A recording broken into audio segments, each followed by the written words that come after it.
Halo Gunarwan dan Gunarwati sekalian, ketemu lagi ya di channel saya Gunar Os. Dan seperti biasa setelah pertandingan kemarin ya, Arsenal melawan Wolverhampton United, di mana kita menang 2-1. Hari ini saya akan membahas 5 hal dari pertandingan yang menurut saya unik dan menarik untuk pertandingan kemarin ini ya.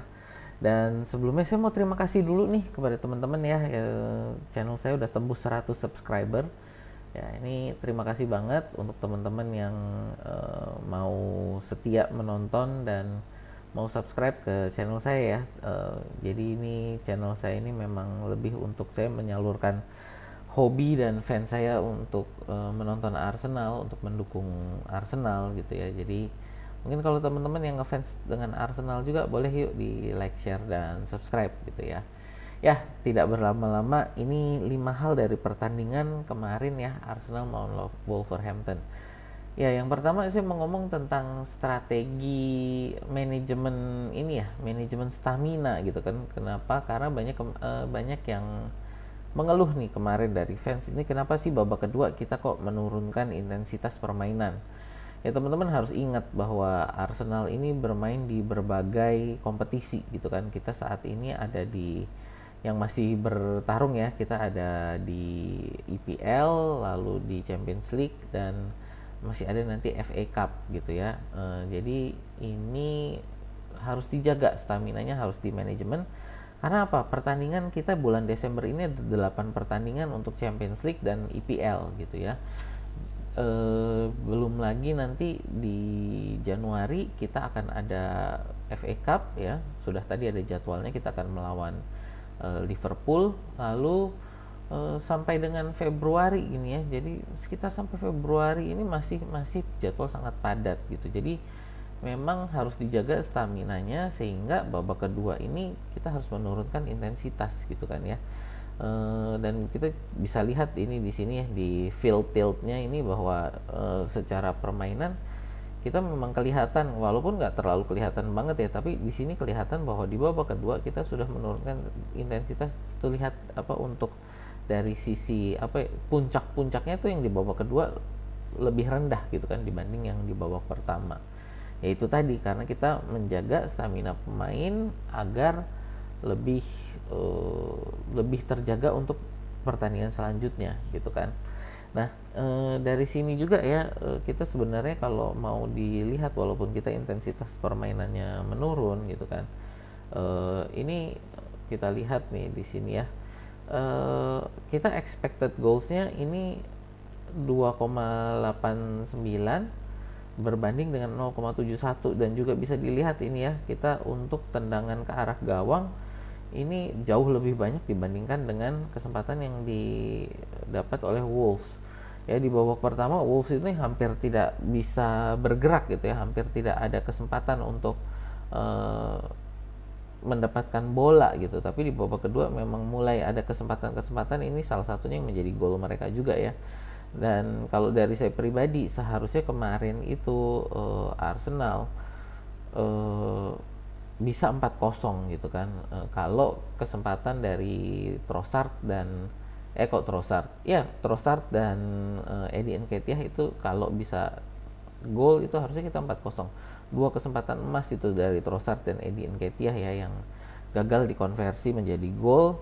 eh, itu ya, dan juga kesalahan dari Zinchenko gitu kan yang menyebabkan kita kebobolan. Nah, itulah yang menurut saya kita kurang beruntung aja sih. Kalau kemarin itu, kalau lebih beruntung, menurut saya kita harusnya bisa 4-0 gitu. Tapi memang kita layak menang. Kenapa? Karena memang dominasi permainan kita gitu ya.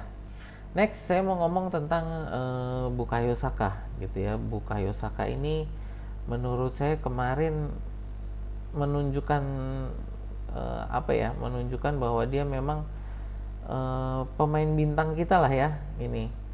Ya, dengan rating 8,6 ya, ini dia mencetak satu gol ya. Dan bentar, ini adalah untuk akurat prosesnya ada 3, successful dribbles, akurat long ball. Bentar, saya tuh mau tadi adalah untuk ya ini chances creatednya nih ya, dia menciptakan 4 kesempatan gitu kan di pertandingan kemarin.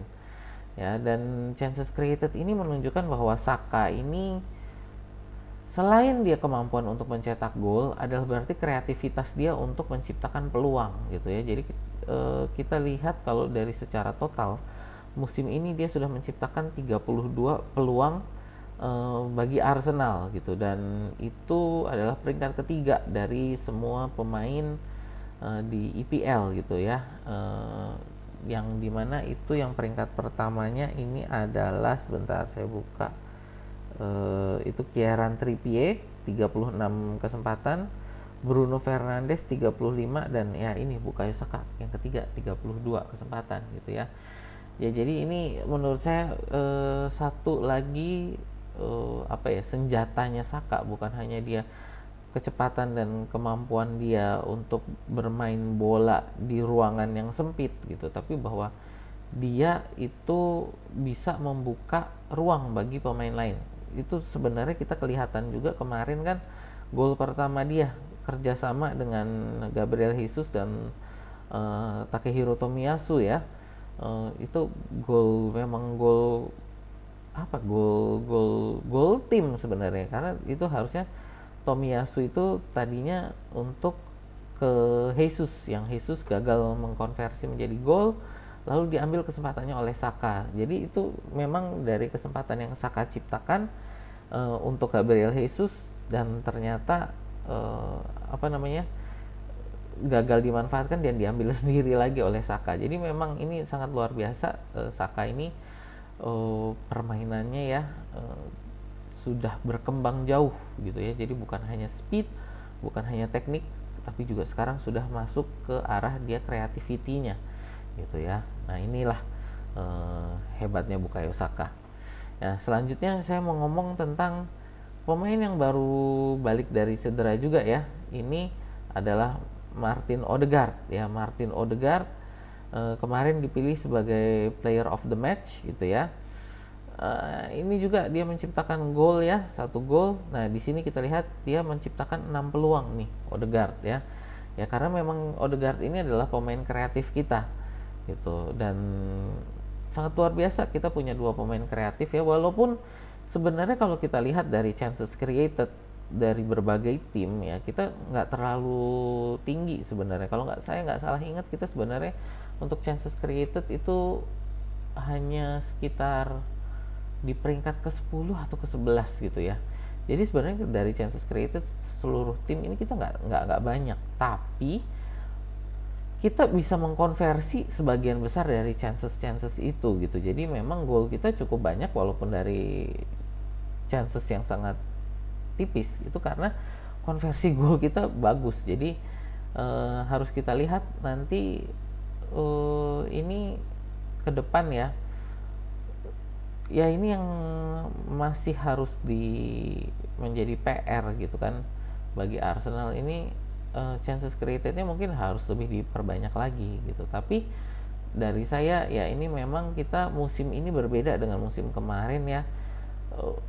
Strateginya ada yang berubah gitu kan. Saya masih mempelajari nih apa yang dilakukan Arteta musim ini, tapi memang ada perubahan strategi di mana kita mainnya tidak terlalu banyak chances yang di-create, tapi bagaimana mengubah chances itu konversi menjadi golnya lebih tinggi, jauh lebih tinggi dibanding musim kemarin gitu ya. Nah ini jadi juga balik lagi ya ke Odegaard ini ya, ini dia juga baru sembuh dari cedera kan ya. Jadi memang kapten fantastik kita sudah kembali nih. Ya dia menciptakan peluang, mencetak gol luar biasa. Ini jadi gol dia juga kan, itu tendangan dari luar kotak penalti ya kalau nggak salah itu. Dia pokoknya tendangan ini ke arah gawang yang langsung. Jadi memang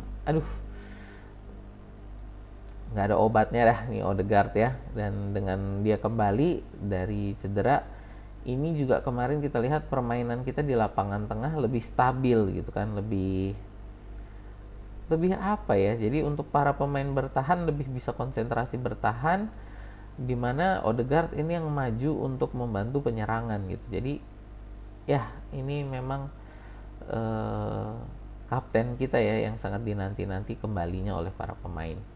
Nah, berikutnya yang saya pengen ngomong juga ini menurut saya yang underrated ya, pemain yang underrated ini Takehiro Tomiyasu ya. Tomiyasu ini kemarin kalau kita lihat memang luar biasa ya dia permainannya ya. Bermain di sisi kanan sering overlapping dengan Saka gitu ya. Di mana dia mencetak dia membuat satu kesempatan yang akhirnya menjadi gol itu kan Bukayo Saka. Tapi juga kita lihat dari sisi ininya ya, kemampuan dia bertahan. Di sini dia ada satu interception, 8 tindakan pertahanan, 4 mencuri bola kembali ya. Dan ini dari sisi duel dia menang 6, kalah 4, jadi 60% ground duelsnya. Lalu juga dari sisi penyerangan ini kan ya, dia ada 86 sentuhan bola, 2 itu dilakukan di kotak penalti lawan. Dribblenya yang sukses ada 1, passing bola ke sepertiga lapangan lawan ini ada 15 ya. Ini Tomiyasu ini kemarin ya kalau kita lihat bermain di sisi kanan ini bekerja sama dengan Odegaard, Saka dan juga Jesus ya kemarin, itu keren banget gitu kan. Dan ini kerja keras sekali, dia maju mundur dari belakang ke depan gitu, dan membuka ruang gitu ya. Jadi ini ya Tomiyasu ini pemain yang menurut saya underrated gitu kan. Jadi ini pemain yang harus kita pertahankan, dan dia juga dalam 2 pertandingan terakhir kan berhasil menggeser Ben White sebagai starter, dan ini sekarang lagi dipantau oleh Bayern Munchen gitu kan. Jadi ya ini kalau menurut saya ini saat ini harus diusahakan lah gimana supaya Tomiyasu ini mendapatkan perpanjangan kontrak baru ya, seperti para pemain bintang lain dari Arsenal kan kita sudah perpanjang untuk Odegaard, Saka, Martinelli, Jesus gitu ya. Juga untuk siapa lagi kemarin ya. Jadi intinya para pemain-pemain kita sudah perpanjang. Tomiyasu ini menurut saya harus diperpanjang juga gitu, jangan sampai dijual. Karena dia selain kemampuan dia bermain, dia ini sangat versatile ya. Dan hebatnya adalah ketika dia bermain di posisi-posisi yang diberikan, dia selalu bermain baik. Jadi kalau saat ini kan kemarin dia bermain sebagai fullback kanan, kemarin sempat diturunkan sebagai fullback kiri, pernah juga menjadi defender tengah gitu kan. Dan dia bermain sangat bagus di berbagai posisi ini. Jadi ya ini dari saya pemain yang jangan sampai kita kehilangan, jadi harus diperpanjang kontraknya menurut saya Tomiyasu ini ya. Kontribusinya dia di Arsenal sangat luar biasa, dan ini kalau dilihat dia dari 2 pertandingan terakhir ya, melawan Lens dan melawan Wolf ini kemarin, dia menciptakan 3 assist gitu. Jadi ya ini ini pemain yang menurut saya sangat underrated dan harus kita perpanjang kontraknya. Dan ya ini dari saya sih, semoga kedepannya juga Tomiyasu ini lebih berkembang terutama di fitnessnya, karena kemarin dia harus ditarik ya dari pertandingan ini. Menurut dari Arteta itu karena dia ada kelelahan gitu ya, ada kelelahan sehingga harus ditarik dari pertandingan gitu. Nah ini semoga sih nggak terlalu parah. Kita lihat nanti hari Rabu ya, pertandingan melawan Luton, apakah dia yang turun atau Ben White. Kalau menurut saya sih kalau memang itu kemarin karena kelelahan, sebaiknya kita turunkan Ben White dulu juga, karena apa ya, ini melawan Luton, bukan saya menghina Luton atau merendahkan Luton gitu ya, tapi ya ini yang tim papan bawah yang memang nggak terlalu baik lah untuk permainannya sampai dengan pertandingan ke-14 ini gitu ya. Jadi mungkin bisa dirotasi untuk pemain-pemain yang ya pemain-pemain yang tidak terlalu inti lah ya gitu. Ya, itu aja sih dari saya. Nah berikutnya saya mau ngomong ini tentang pemain yang saya mau kritisi ya, ini Zinchenko. Zinchenko ini walaupun dia ada 1 assist kemarin ya, dia membuat satu kesalahan yang, nah ini ya, error lead to goal, yang di babak kedua itu kan, gol dari Wolves itu berasal dari kegagalan dia untuk membuang bola gitu kan. Justru malah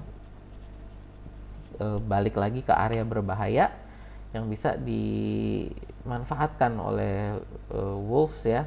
Ini oleh Cunha gitu ya, di menit ke 86, yang itu di situ juga membuat Arsenal di 10 menit akhir ya, juga termasuk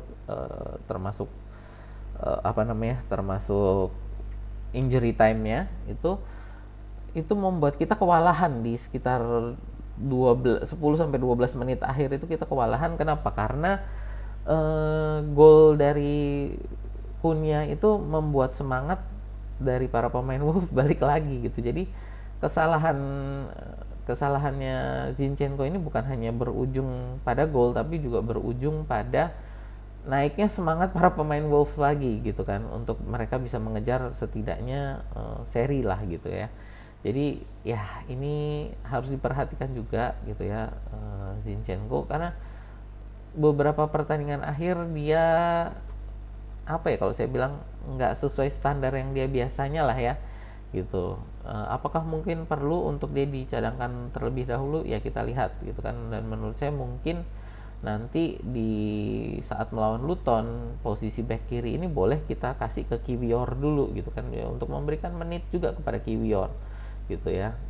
Kita lihat nanti ke depannya gimana. Cuman dari saya ya, ini Zinchenko beberapa pertandingan terakhir ini nggak terlalu, apa ya, nggak sesuai standar dia di musim kemarin lah ya gitu. Dan ini sangat terlihat dia mungkin perlu istirahat dulu, perlu dicadangkan dulu. Kalau menurut saya besok melawan Luton sebaiknya kita di back kiri coba kita turunkan Yakub Kiwior gitu ya, juga tadi sekali lagi untuk memberikan menit bermain bagi Kiwior. Ya itu sih teman-teman dari saya, 5 hal dari pertandingan kemarin ya, Arsenal 2-1 melawan Wolverhampton United atau biasa dipanggil Wolves gitu ya. Untuk teman-teman yang punya pendapat tentang pertandingan kemarin, boleh yuk ditulis di kolom komentar. Dan kalau dari saya, sekali lagi saya mau mengucapkan terima kasih sudah tembus 100 subscriber. Dan bagi teman-teman yang ngefans dengan Arsenal, suka dengan konten-konten saya, boleh yuk di like, share, dan subscribe. Ya itu aja sih dari saya, sampai jumpa di video kita berikutnya.